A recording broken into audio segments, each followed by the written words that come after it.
Alhamdulillahirabbil alamin wa bihi nasta'inu ala umuri dunya waddin wa ala alihi wa sahbihi ajma'in, amma ba'du.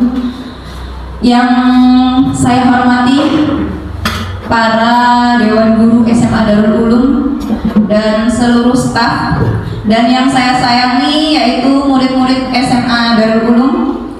Alhamdulillahirrahmanirrahim, puji syukur kita pada kesempatan pagi hari ini kita dapat berkumpul di lokal kelas 11 dalam keadaan satu walafiat, di mana pada hari ini saya sengaja mengumpulkan dari beberapa wali kelas SMA Darul Ulum, guru-guru dan juga siswa sebagai kegiatan berbagi praktik saya dalam budaya positif. Kemudian selanjutnya salawat beserta salam semoga tetap dilimpahkan oleh junjungan kita Nabi besar Muhammad Sallallahu Alaihi Wasallam, dan semoga kelak kita semua yang ada di sini tergolong umatnya yang akan mendapatkan syafaatnya di yaumil qiyamah. Amin ya rabbal alamin. Kepada Bapak Ibu guru SMA Darul Ulum beserta siswa-siswa yang saya sayangi, sebelum saya memaparkan tentang budaya positif, saya sampaikan dulu tentang rancangan tindakan aksi nyata saya hari ini. Kenapa saya melakukan kegiatan hari ini? Jadi, yang melatar belakangi kegiatan hari ini adalah pendidikan adalah tempat persemaian benih-benih kebudayaan dalam masyarakat menurut Ki Hajar Dewantara. Kemudian Ki Hajar Dewantara juga memiliki keyakinan bahwa untuk menciptakan manusia Indonesia yang beradab, maka pendidikan menjadi salah satu kunci utama untuk mencapainya, di mana guru diibaratkan petani, sekolah diibaratkan lahan, dan kemudian siswa diibaratkan bibit, sehingga guru harus mengusahakan agar sekolah menjadi lingkungan yang menyenangkan, menjaga dan melindungi murid-murid dari hal yang tidak baik. Dengan demikian murid tumbuh dengan karakter yang baik. Itu yang melatar belakangi kenapa hari ini dilakukan berbagai praktik tentang budaya positif. Kemudian tujuannya adalah menerapkan budaya positif di kelas. Tujuan akhirnya nanti menerapkan budaya positif di kelas. Kemudian menumbuhkan karakter seperti mandiri, tanggung jawab, percaya diri, disiplin, saling menghormati. Kemudian tolak ukurnya adalah membuat keyakinan kelas dan disepakati bersama. Kemudian guru dan murid konsisten dalam menjalankan keyakinan kelas. Kemudian di sini dukungan yang dibutuhkan adalah semua stakeholder sekolah sebagai panutan di sekolah dan orang tua sebagai penanaman budaya positif di rumah. Masuklah kita kemudian ke tema hari ini tentang budaya positif. Bapak Ibu guru, kita sama-sama tahu budaya positif kira-kira kalau di lingkungan sekolah contohnya apa? Boleh dijawab? Dari siswa-siswa juga boleh dijawab. Contoh dari budaya positif itu apa ya kira-kira? Budaya positif di lingkungan sekolah contohnya? Apa ya budaya positif di sekolah yang contohnya? Tidak terlambat. Contoh kasus yang sering kita temukan di lingkungan sekolah kita. Tidak terlambat. Contoh lainnya? Tidak nyontek. Budaya positif lain yang banyak: menghargai sesama teman, menghormati guru, mentaati perintah. Ya, itu adalah contoh-contoh budaya positif. Jadi tujuannya hari ini kenapa dilakukan berbagi praktik sosialisasi agar kita sama-sama memahami, gak guru aja nih yang merasa paling benar, siapa tahu muridnya yang benar, atau guru sudah sedemikian rupa berusaha menyampaikan sesuatu dengan baik, tapi muridnya yang kurang peduli terhadap perubahan gurunya yang lebih baik. Selanjutnya di sini akan ada perubahan paradigma teori kontrol. Jadi kita sesama guru dan murid mari sama-sama merubah pandangan nih. Pandangan kita itu selama ini tindakan kita udah benar atau belum? Jadi selama ini kita menganggap bahwa guru itu yang mengontrol murid.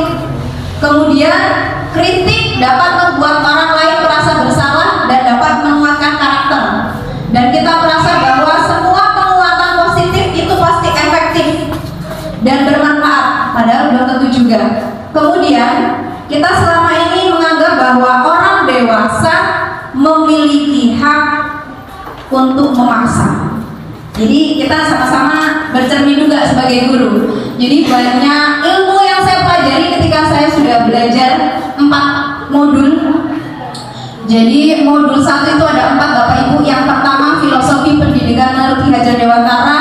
Yang kedua tentang nilai dan peran seorang guru. Yang ketiga itu tentang visi sekolah. Dan yang keempat itu tentang budaya positif di sekolah. Jadi mari saya mau berbagi ilmu nih, kita sama guru cross check kira-kira nanti yang saya lakukan selama ini ke murid saya udah benar atau belum ya. Murid pun begitu. Harapannya ada timbul kesadaran dari diri, kira-kira saya itu berbuat selama ini ke guru saya udah benar atau belum. Selanjutnya disiplin positif. Apakah itu disiplin? Bisa silahkan ada yang menjawab apa itu disiplin? Disiplin identik dengan tepat waktu, boleh. Apalagi menurut kalian selama ini merasa disiplin itu ngapain gitu? Kerjain tugas. Mengerjakan tugas. Tidak menyalahi aturan.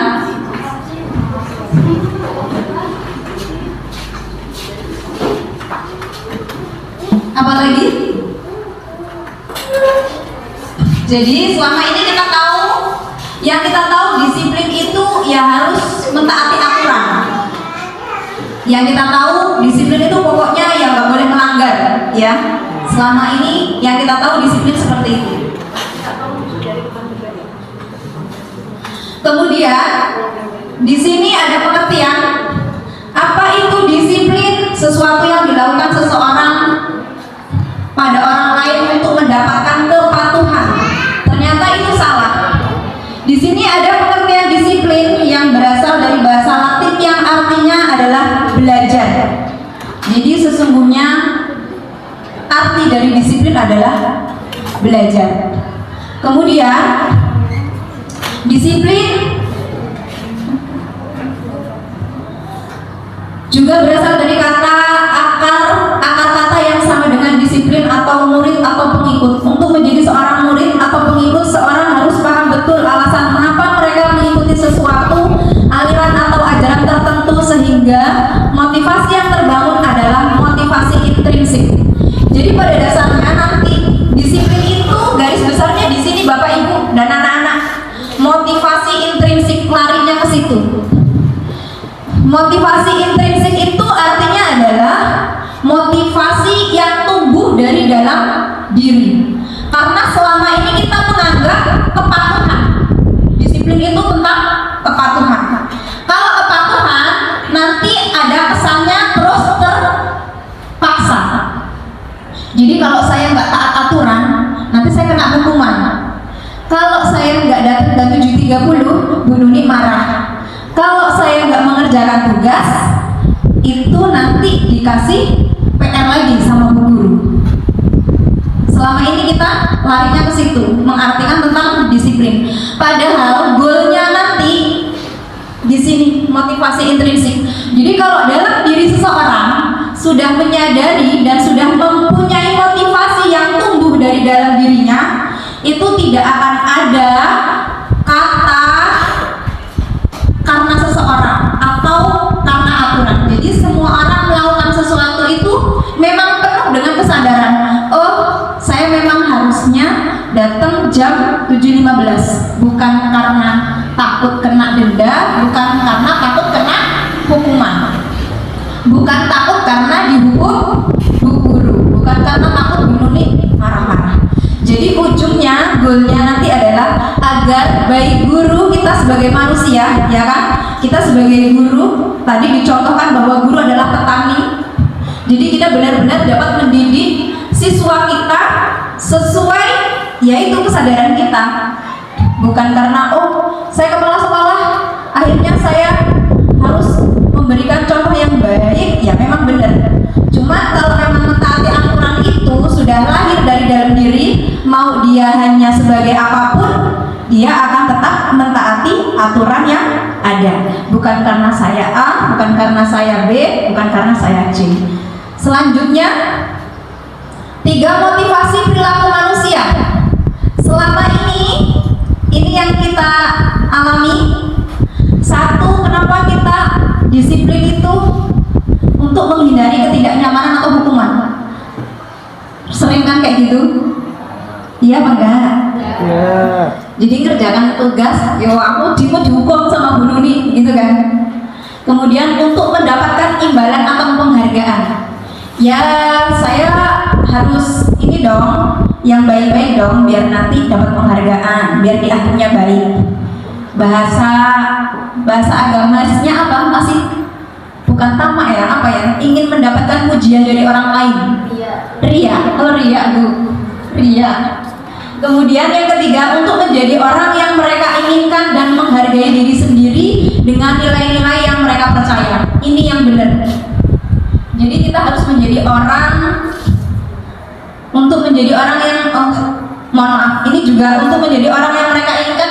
Mohon maaf, saya nggak benar juga. Jadi kita mengikuti apa mau orang. Jadi mereka pinginnya saya begini, padahal itu nggak sesuai dengan keyakinan kita. Selanjutnya, budaya positif.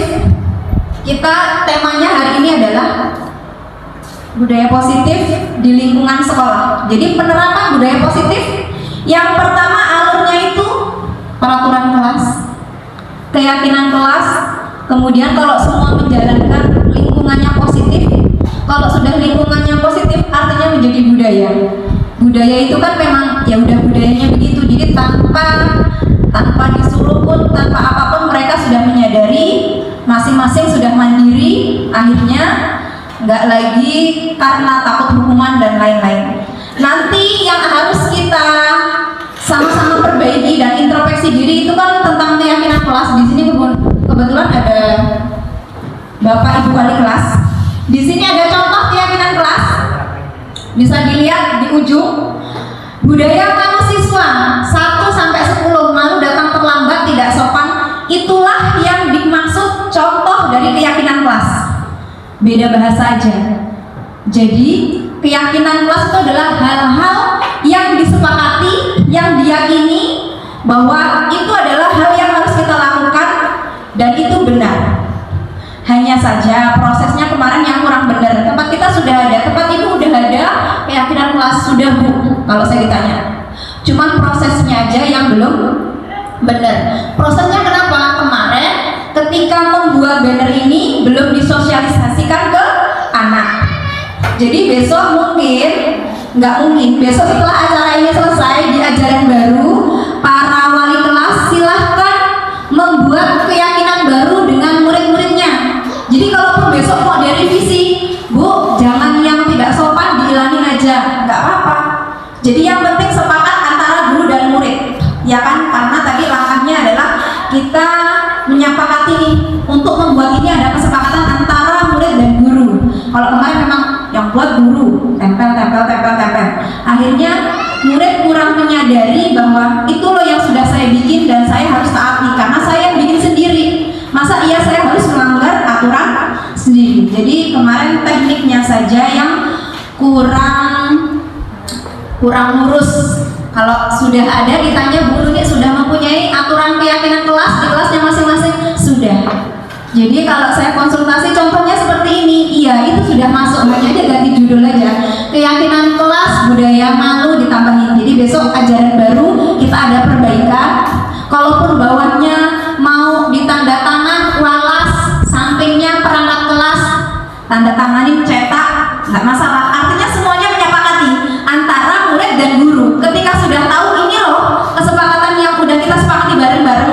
Kalau kalian suatu hari tidak menepati aturan itu, berarti kategorinya apa? Nanti kita lihat di bab lanjutan. Jadi kalau saya ini udah buat sesuatu, udah saya yakini itu benar, kok saya nggak menepati, kira-kira larinya kemana nih?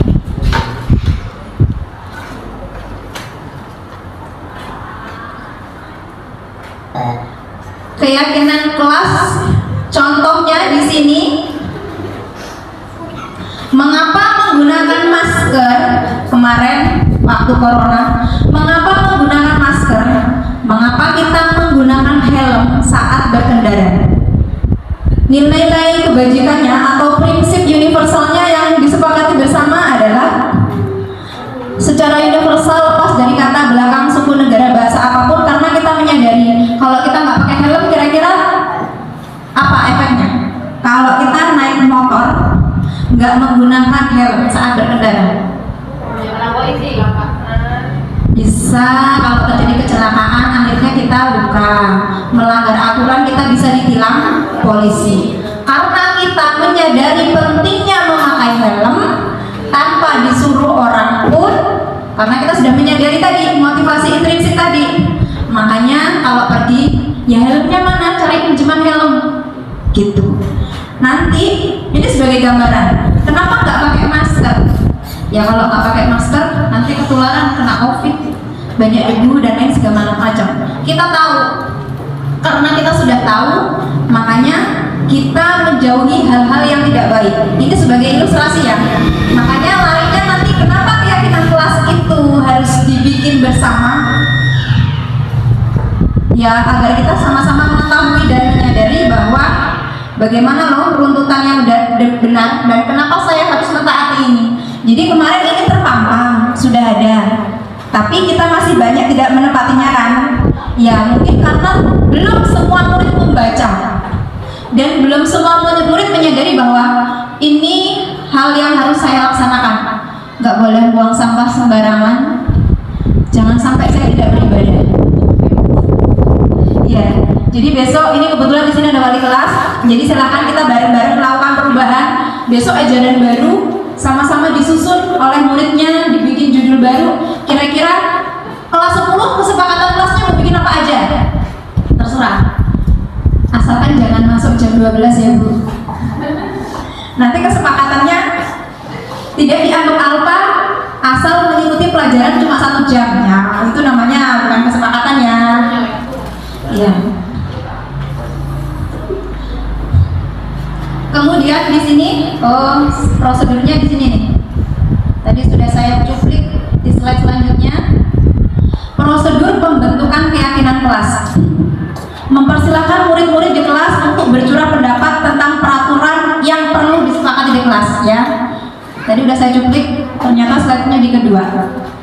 Yang kedua, mencatat semua masukan para murid, ditulis di papan tulis atau kertas besar. Kemudian gantilah kalimat-kalimat dalam bentuk negatif menjadi positif. Tinjau kembali daftar curah pendapat yang sudah dicatat. Yang terakhir, tinjau ulang keyakinan kelas secara bersama-sama.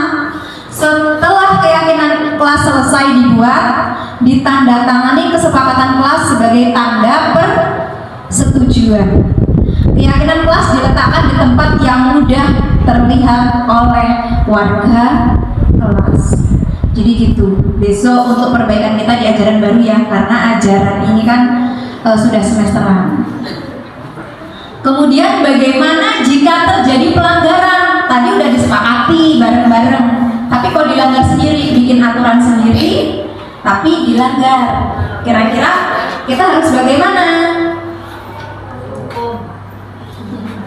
Ada beberapa item kita sebagai guru dan murid. Mari, di sini ada murid, ada guru. Kita sama-sama introspeksi diri. Saya juga introspeksi diri setelah belajar tentang ini.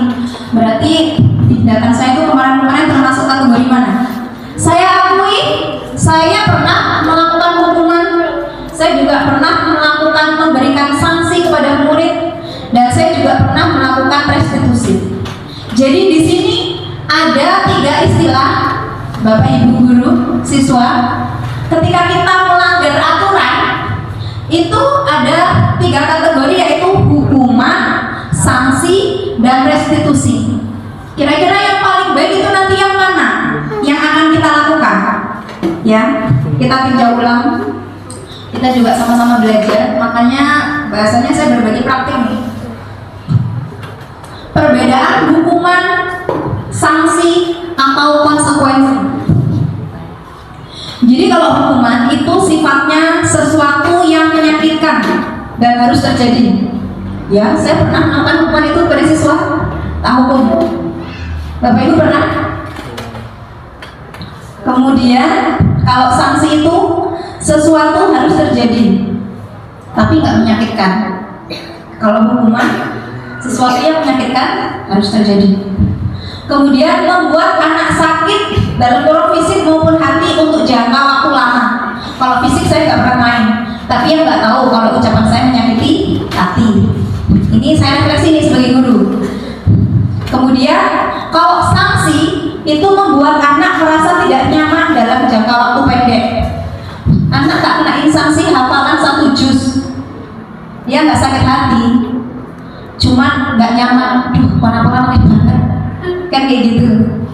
Kemudian anak membenci kedisiplinan, gara-gara dihukum, akhirnya dia benci nih, besoknya nggak masuk sekolah, mutung.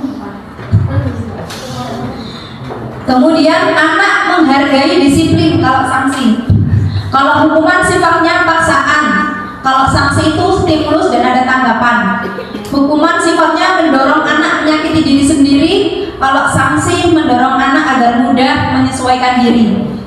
Dan selanjutnya sampai kalau hukuman itu sifatnya marah, merasa bersalah, dipermalukan, merasa tidak dihargai. Pernahkah murid-murid merasa seperti itu? Kalian marah? Iya sih, merasa bersalah, tapi merasa dipermalukan juga. Kemudian merasa nggak dihargai ya Bu? Pernah?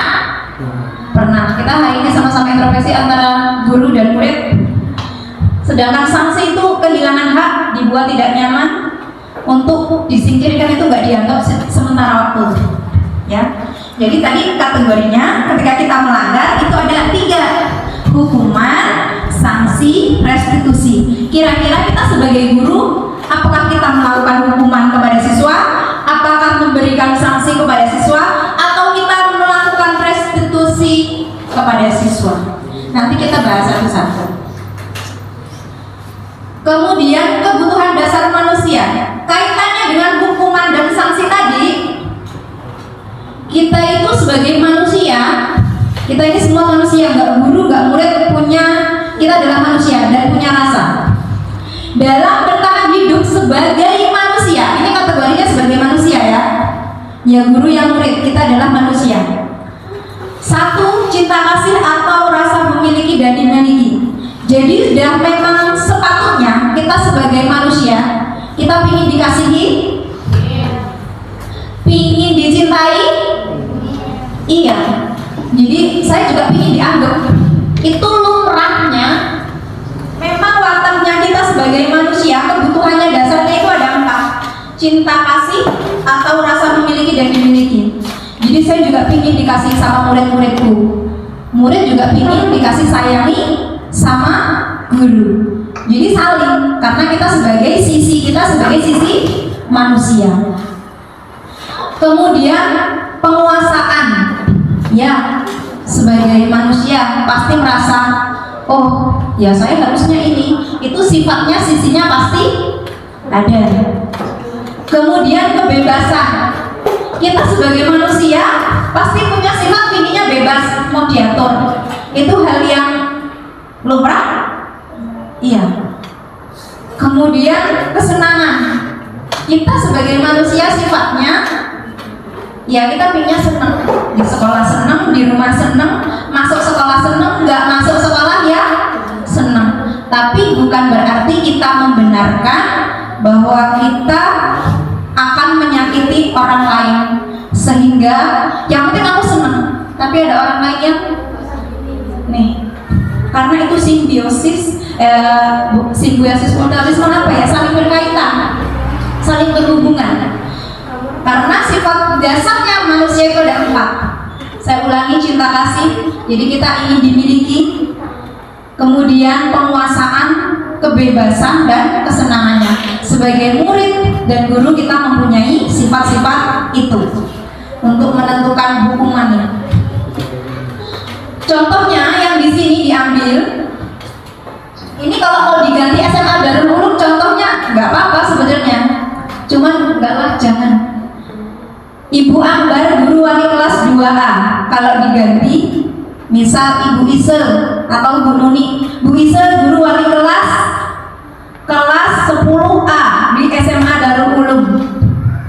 sedang bingung menghadapi ulah salah satu murid di kelasnya, yaitu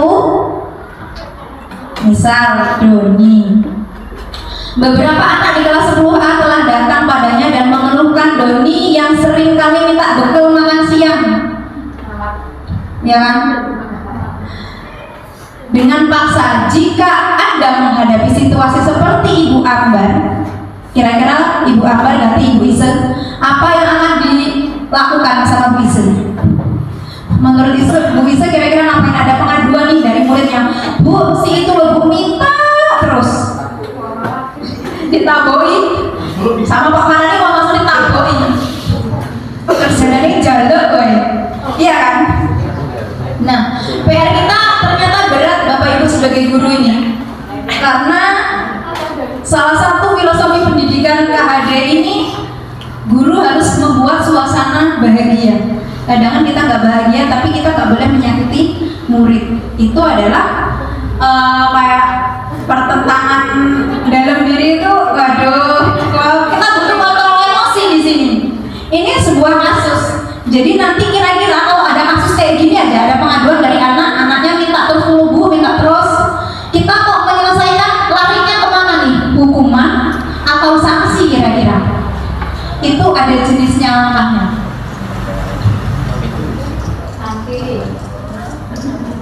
Mungkin di kelas ada yang sering pinjam pena, punya bu gurunya juga dipinjam, muridnya nggak bawa, dan itu aja lebih dari 3 kali dan 5 kali. Kira-kira apa yang harus kita lakukan ke depan? Mari kita sama-sama introspeksi diri. Besok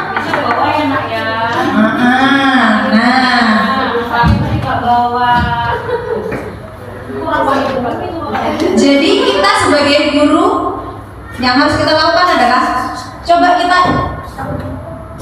lihat dulu nih, kira-kira temuin anaknya. Kira-kira anak ini nggak pernah bawa bekal, cuma mintain ke murid. Itu kemungkinannya adalah, menurut survei pasti jawabannya aku 8 Bu. Aku 8 Bu, makanya Hafid mintain terus jajannya siapa? Jajannya Wanda, apa Wanda yang minta Hafid? Wanda minta Hafid. Atau yang kedua, aku bosan Bu dengan yang dibawain ibuku di rumah, itu aja. Dalamnya isinya tempe sama tahu. Makanya dia recokin punya temennya. Itu adalah hal yang mungkin. Jadi kita analisis dulu nih. Kemudian ada juga tipe yang seperti ini. Aku senang Bu dengan begitu teman-teman jadi memperhatikan aku. Ini kan butuh disayangi lagi-laginya sebagai manusia, ya. Nih. Ya, kalau ini aku bosan Bu dengan bekal yang dibawa ibu dari rumah. Dia udah penguasaan. Kemudian aku iseng aja Bu. Aku iseng. Ya, aku iseng aja Bu, itu kan bebas, kebebasan. Aku iseng bayar. Dia bebas, cair ya. Kemudian aku merasa hebat Bu, teman-teman takut sama aku. Itu kategorinya apa itu? Ya, jadi itu kaitannya di sini. Tadi tandanya kalau balon apa? Kesenangan. Kalau yang tanda ini cinta kasih. Bintang penguasaan, kupu-kupu kebebasan. Jadi kita lihat, kalau ada kasus seperti itu, kalau anak itu kita tanya, kenapa sih kamu mintain bekal temanmu? Jawabannya, aku seneng Bu dengan begitu teman-teman memperhatikan aku. Berarti dia butuh kasih sayang masuknya. Jenisnya, kaitannya sini tadi ya, karena kebutuhan dasar manusia ini pasti. Seseorang melakukan sesuatu pasti ada alasannya. Alasannya tetap kembali ke 4 kebutuhan dasar manusia. Kemudian posisi kontrol. Ada namanya 5 posisi kontrol kita sebagai guru dan murid. Kembali guru dan murid. Identitas gagal, menghindari hukuman, penghukum. Kemudian identitas berhasil sukses, kita menganggap murid, menjadikannya sebagai teman pemantau. Kemudian identitas yang berhasil dikatakan kalau kita memposisikan guru sebagai manajer. Sifatnya apa? Jadi kalau ada kasus, ini ilmu buat kita semua. Cara penyelesaian masalahnya, kalau kita dikategorikan penghukum ketika kita di kelompok ini, ya. Kemudian ini yang sanksi, kalau yang benar tuh di sini. Harapannya kita di sini, Bapak Ibu, nanti ada perubahan. Kalau kita ada kasus, kita melakukan langkah yang di kolom ini. Guru berbuat apa nih kalau sebagai penghukum? Menghardik atau menunjuk-nunjuk atau menyakiti atau menyindir. Ciri-cirinya. Berarti guru itu sebagai penghukum.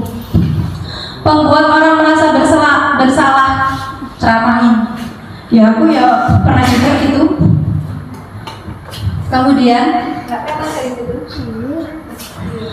Kemudian teman, pemantau. Kalau kita sama murid kita berteman, menjadikan murid kita itu sebagai teman, apa ciri-ciri sikapnya?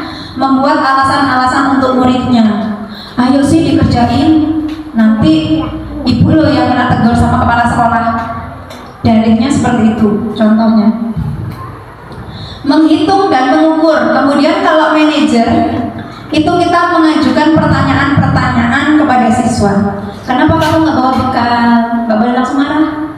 Kenapa kamu terlambat? Kenapa kamu nggak mengerjakan PR? Iya, itu langkah-langkahnya. Kemudian kalau guru berkata, dikatakan guru penghukum. Kalau guru itu berkata, kalau kamu tidak melakukannya, awas ya. Pernah saya bilang kayak gitu?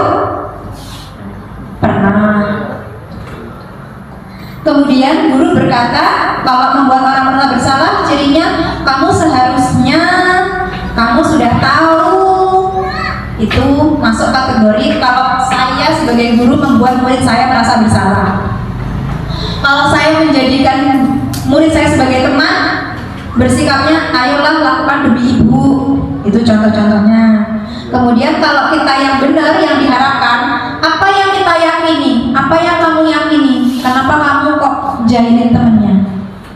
Jadi yang di kolom sudah manajer ini Bu, jadi lebih ke nanti penyadaran kepada siswanya, agar ujung-ujungnya yang di awal tadi, si siswa ini mempunyai motivasi dari dalam.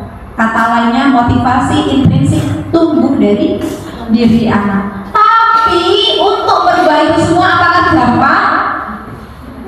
Oh, tidak semudah membalikan tangan Ferguson untuk membuat perbaikan kita. Akan tetapi kita berupaya berubah sedikit demi sedikit untuk melakukan perbaikan diri. Demi apa? Pertama demi diri kita sendiri, agar kita juga mempunyai karakter yang baik sebagai manusia. Perubahan yang kedua, berarti efeknya nanti di lingkungan sekolah. Kalau lingkungannya mau baik, otomatis kita sebagai guru juga harus berubah, sebagai murid juga harus berubah, agar nanti tercipta budaya positif di lingkungan sekolah. Jadi penyadaran diri secara penuh itu dibutuhkan. Kemudian yang tadi hukuman sudah, sanksi sudah, restitusi. Restitusi itu apa sih? Kenapa guru? Tindakan yang paling benar tadi adalah langkah sebagai manajer, dan restitusi kita bahas. Akan saya sampaikan, kalaupun kurang lebihnya mohon maaf. Ini yang saya dapat selama 3 minggu di bab ini, karena ini masuk bab keempat. Restitusi adalah proses menciptakan kondisi bagi murid untuk memperbaiki kesalahan mereka, sehingga mereka bisa kembali pada kelompok mereka dengan karakter yang lebih kuat. Jadi adalah menciptakan kondisi agar mereka itu sadar untuk memperbaikinya. Kalau kita hukum-hukum terus, belum tentu anak ini mau menyadari. Jadi kita giring nih, kita giring agar mereka itu pada akhirnya merasa dan berubah. Kadang yang kita temukan, anak itu sebenarnya tahu kok kalau masuk nggak tepat waktu itu salah, dan dia sadar dia melanggar aturan, tapi menyadarkannya itu yang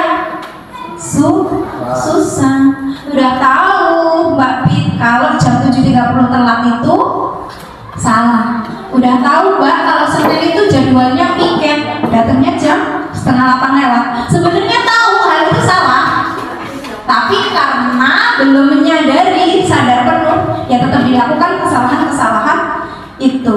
Akhirnya sebagai manusia biasa, ini nimpali nih, ibaratnya kita belain diri kita. Akhirnya guru melakukan hukuman, sanksi, karena guru sudah merasa mengingatkan. Tapi apakah salah? Yaitu tadi, tetap kita sebagai guru kalau bisa jangan melakukan yang sifatnya hukuman, tapi pelan-pelan kita giring dengan proses restitusi. Ketika kita sudah melakukan hal yang terbaik buat anak, agar anak tidak tersakiti hatinya, agar tidak punya trauma, kita sudah menyadarkan, kok enggak berubah kembali. Ada pembahasan bahwa memang setiap manusia itu punya kodrat zaman dan kodrat alam. Lek bocah pilih ini nggak berubah-berubah, memang kodratnya seperti itu dia. Tapi harapannya kita tidak boleh melakukan langkah-langkah sebagai penghukum dan sanksi. Kemudian restitusi. Restitusi juga adalah proses kolaboratif yang mengajarkan murid untuk mencari solusi untuk masalah dan membantu murid berpikir tentang orang seperti apa yang mereka inginkan dan bagaimana mereka harus memperlakukan orang lain. Itu. Jadi kemarin saya sebenarnya sudah bikin contoh, boleh saya tayangkan sebentar. Contoh kasus restitusi, karena sebenarnya kalau nanti di sini ada namanya yang saya catat, mohon maaf, jangan marah. Ini sebagai contoh ya. Di modul titik 4 tugasnya itu kasus 1. Suara saya itu cempreng, ada kasus 1, kasus 2. Jadi ini sebenarnya sering terjadi. Cuman akhirnya pada akhirnya kami juga harus memberikan tugas.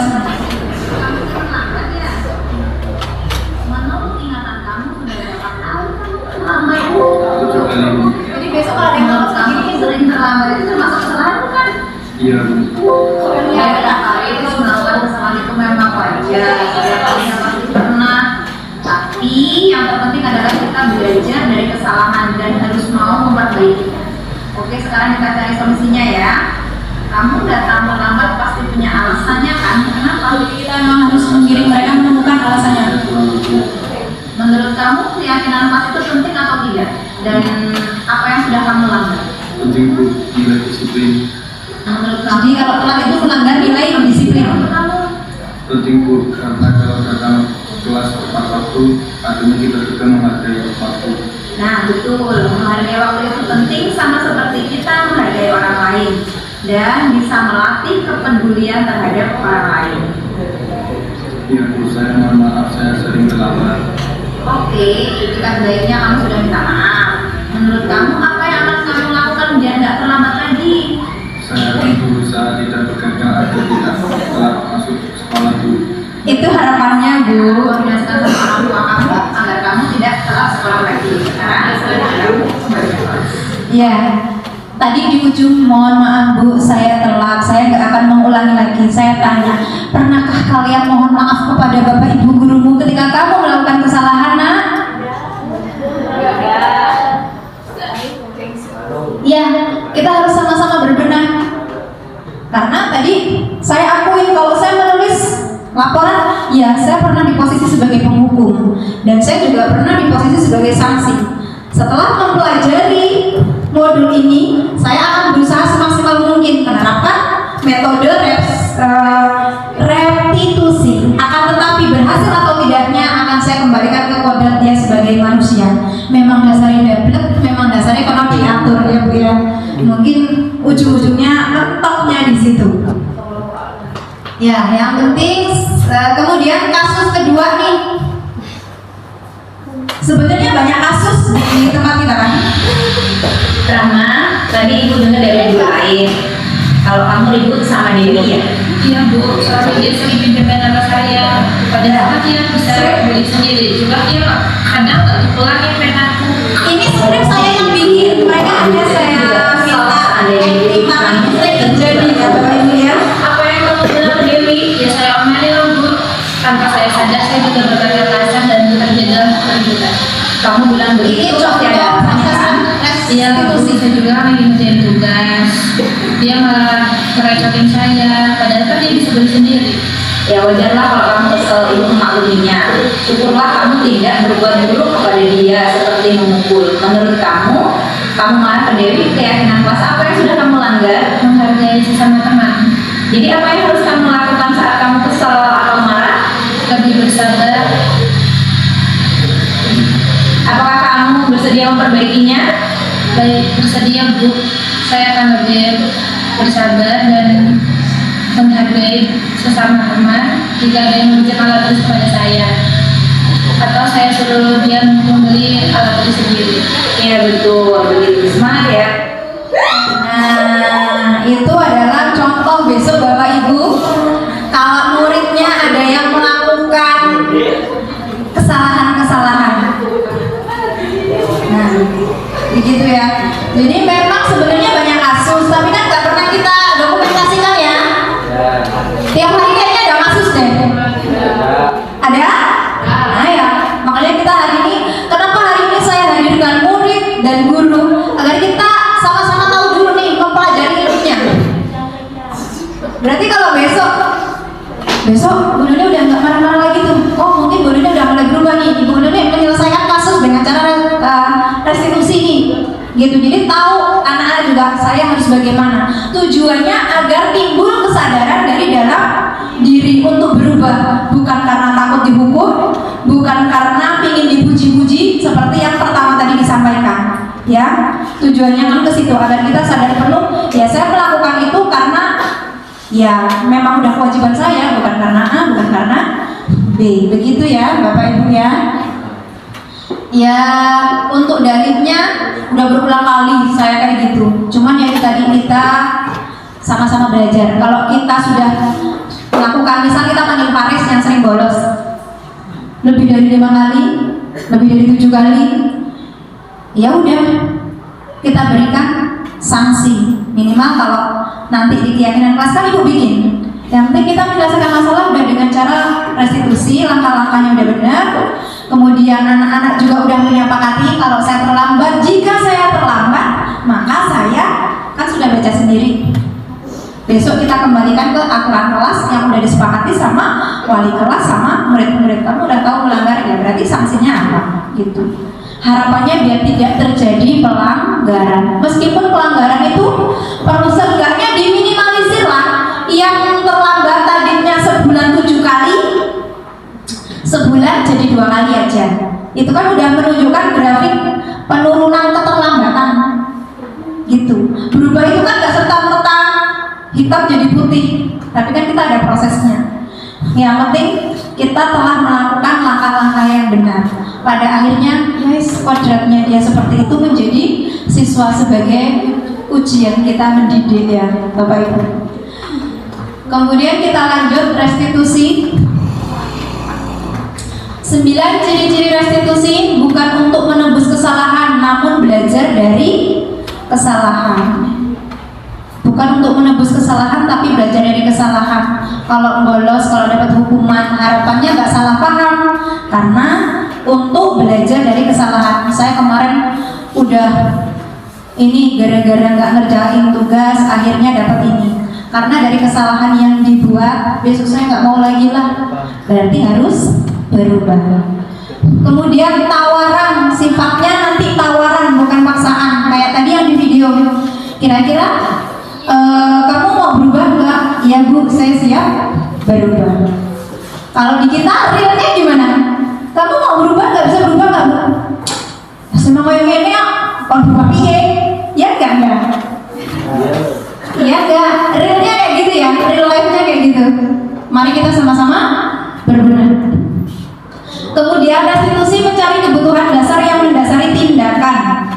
Restitusi fokus pada karakter, bukan tindakan. Tujuannya kita akan merubah karakter agar kita berubah lebih baik. Kalau dalamnya sudah baik, otomatis kita tindakannya juga baik. Karena tindakan itu cerminan hati.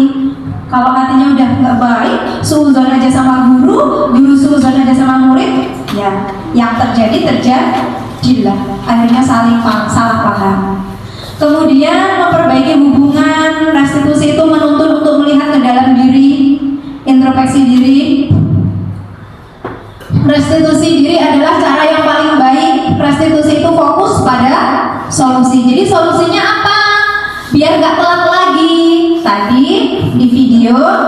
yang sering terlambat itu kan, Faris.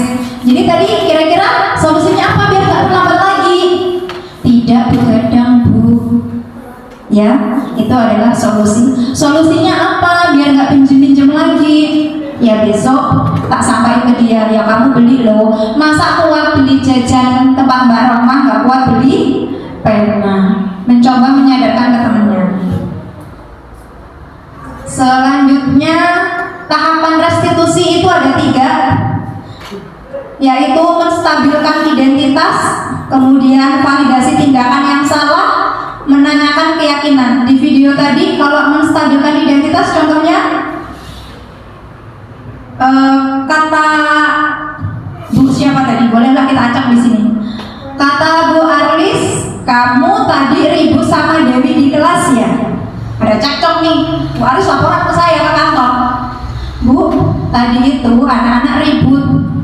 Atau Bu, tadi katanya anak-anak nggak mau tugas gitu kan? Nanti saya panggil anaknya. Tadi kata Bu Arlis, jadi saya mengklarifikasi. Itu contoh dari menstabilkan identitas. Bener nggak kata Bu Arlis begini, kata Bu Ise katanya kamu begini, nggak mau kata Bu Ise bener nggak? Kalau dia udah membenarkan iya Bu, berarti kan benar gitu.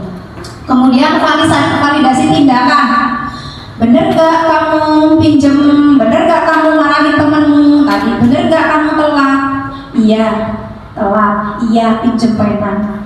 Kemudian menanyakan keyakinan kelas itu tadi di video contohnya di ujung. Kira-kira keyakinan kelas apa yang kamu langgar kalau kamu terlambat? Ya aturan disiplin ya kan? Karena harusnya masuk itu jam 7.30. Seyogianya 7.15 udah pada membaur, udah pada nyapu kelasnya, udah nata mejanya. Nggak gurunya mau masuk kelas, begitulah kira-kira. Jadi harapannya setelah nanti kami sebagai Bapak Ibu guru melakukan perbaikan untuk penanganan kasus masalah, harapannya anak-anak juga sadar akan keyakinan kelas yang telah dibuat. Jadi untuk membuat anak merasa gagal karena berbuat salah menjadi positif terhadap dirinya, menstabilkan identitas ini masih berkaitan sama langkah-langkah tersebut. Kemudian pada akhirnya,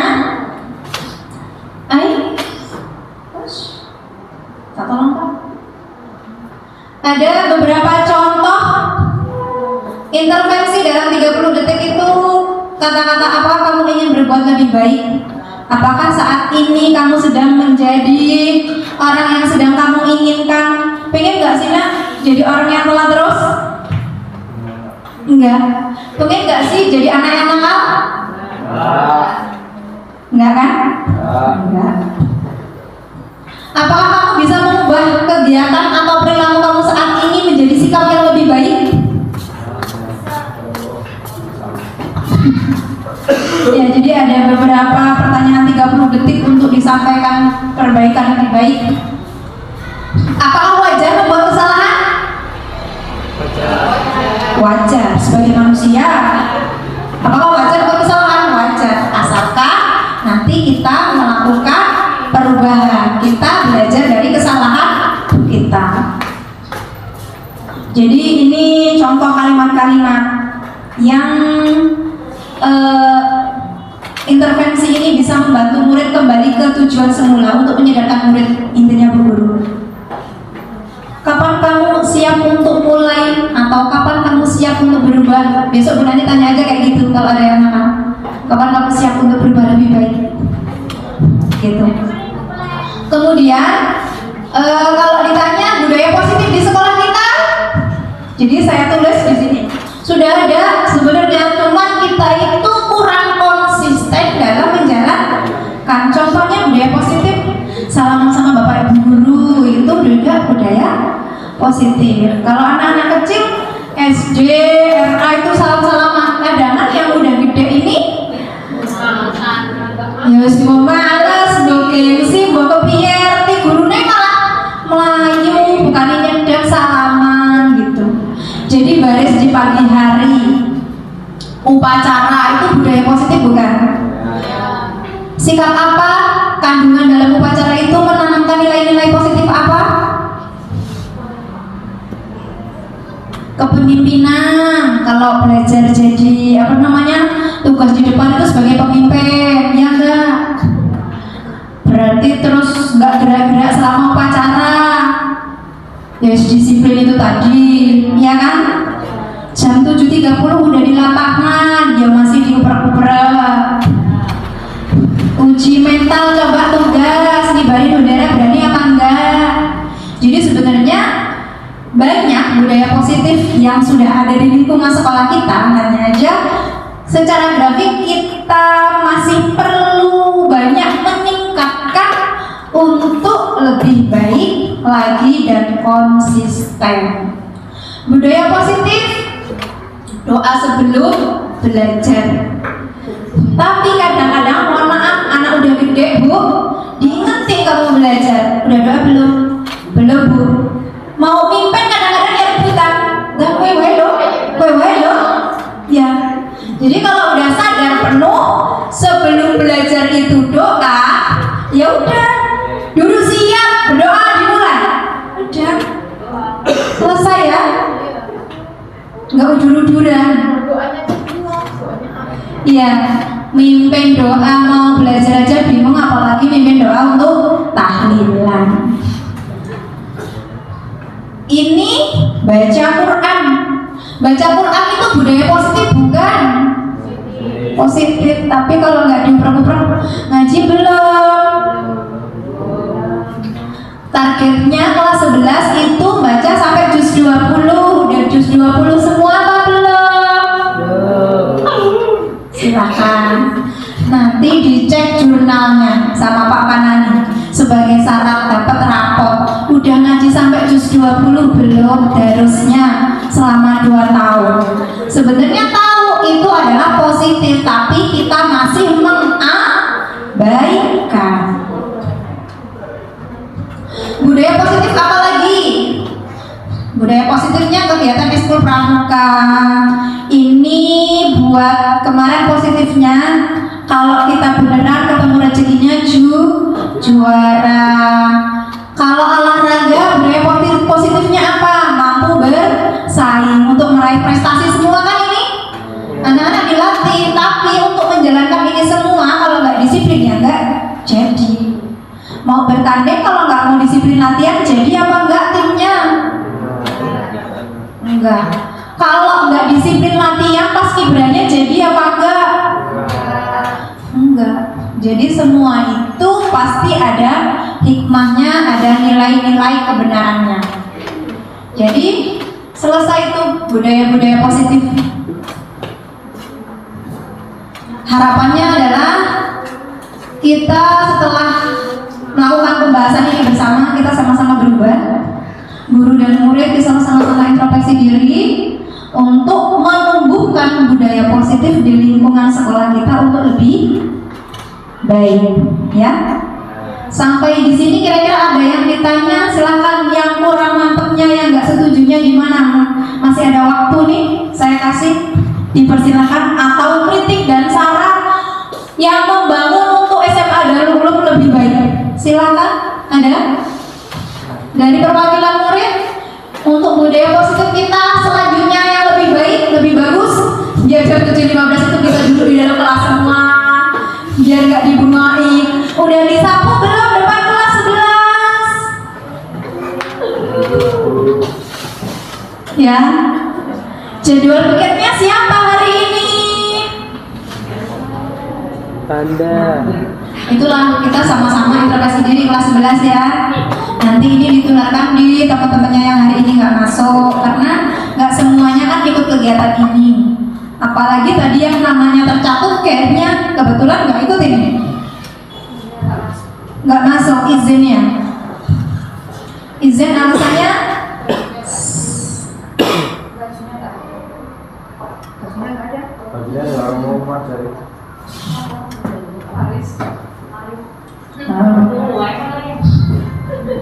ada kasus semesteran izin gak masuk. Oke lah.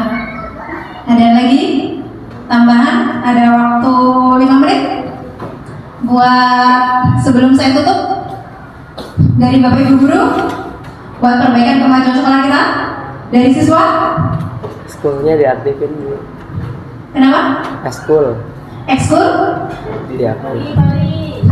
Nah, Orang itu terus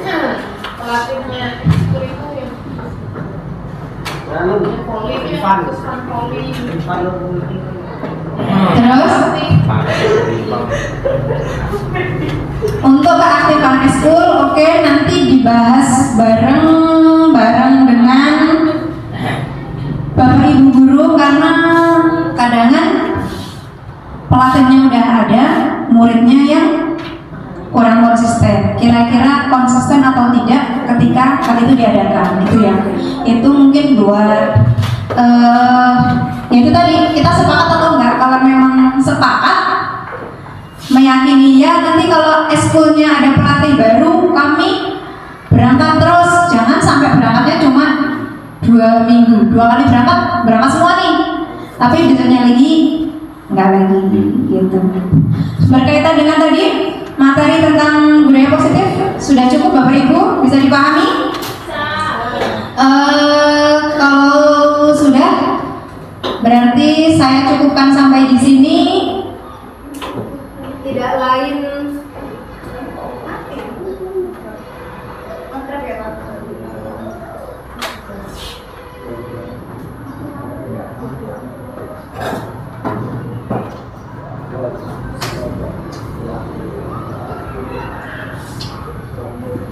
drop.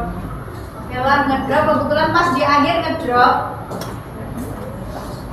Kayaknya suruh berhenti sudah sosialisasinya.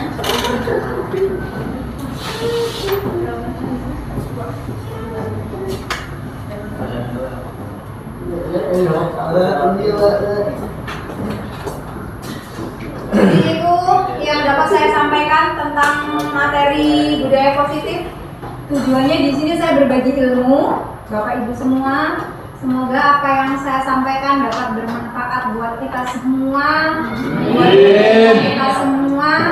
karena sama seperti tadi saya juga punya kebutuhan dasar sebagai manusia. Jadi kalau besok kiranya ada masalah yang terjadi di sekolah untuk perbaikan sekolah ini lebih baik, kita sekarang sudah tahu langkah-langkah apa yang harus kita tempuh. Kita berusaha menjalaninya dengan cara yang benar. Kalaupun kita sebagai guru sudah melakukan sesuatu dengan cara yang benar, tapi outputnya belum terlihat, berarti kita serahkan kepada Yang Maha Kuasa.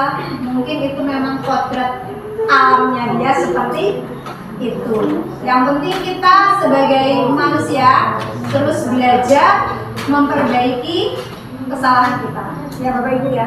Kita juga nggak boleh, sebagai guru saya selalu benar, dan sebagai murid juga nggak merasa saya selalu salah. Jadi kita sama-sama nih, kira-kira salahnya di mana, kurangnya di mana, kita sama-sama memperbaiki, karena kita sifatnya sebagai manusia pasti tidak luput dari kata salah, dan kita pasti mempunyai kodratnya sebagai manusia, sebagai kodrat zaman dan kodrat alam. Kalau dulu ngomongin siswa itu agaknya gampang, tapi zaman sekarang susah karena ada teknologi nih contohnya. Kalau dulu kan nggak ada HP, kadang-kadang kita lagi ngomong, kita fokus nih sama HP kita, akhirnya itu mengganggu fokus kita tentang sebuah kegiatan atau pembelajaran. Memang udah zamannya seperti ini, ya kan? Sudah kodrat zamannya tahun 2024, nggak ada orang yang nggak punya HP, ya kan? Akan tetapi bagaimana cara kita memaksimalkan apa yang ada. Jadi kalaupun misalnya HP ini udah nggak terbendung lagi di sekitar kita, kita sebagai guru dan murid, mari sama-sama nanti kita bikin keyakinan kelas, boleh main HP jika jam berapa. Jadi kita sama-sama bikin kesepakatan, karena kemarin ada timbul juga kesenjangan yang nggak di pondok boleh bawa HP, sedangkan dia nggak di pondok bawa HP, ya kan? Itu kesenjangan. Dan kita sebagai guru harus memfasilitasi kira-kira biar adil itu bagaimana. Salah satu caranya ya nanti kita bikin keyakinan kelas. Kita berusaha semaksimal mungkin saling menjaga perasaannya, karena kita butuh disayangi, butuh dimengerti. Seperti materi tadi, kita nggak boleh juga tadi dikatain bebas, karena setiap orang butuh rasa bebas. Akhirnya juga nggak peduli sama orang, itu kan kurang pas juga. Semoga dari sedikit-sedikit kejadian yang sudah kita alami, ilmu yang sudah saya dapat membimbing, mengarahkan saya sebagai teman-teman guru. Kita harus seperti ini Bu, kita harus seperti ini Pak, dan kita coba sosialisasikan langsung ke murid. Semoga muridnya menyadari. Kalau sudah menyadari, akhirnya nanti semoga bisa berubah lebih baik. Sudah? Baiklah, Bapak Ibu, kurang lebihnya saya mohon maaf. Acara hari ini saya tutup dengan membaca lafaz alhamdulillah. Semoga apa yang saya sampaikan bermanfaat buat kita semua. Dan atas segala kekurangan saya mohon maaf. Saya akhiri, wassalamualaikum warahmatullahi wabarakatuh. Waalaikumsalam warahmatullahi wabarakatuh.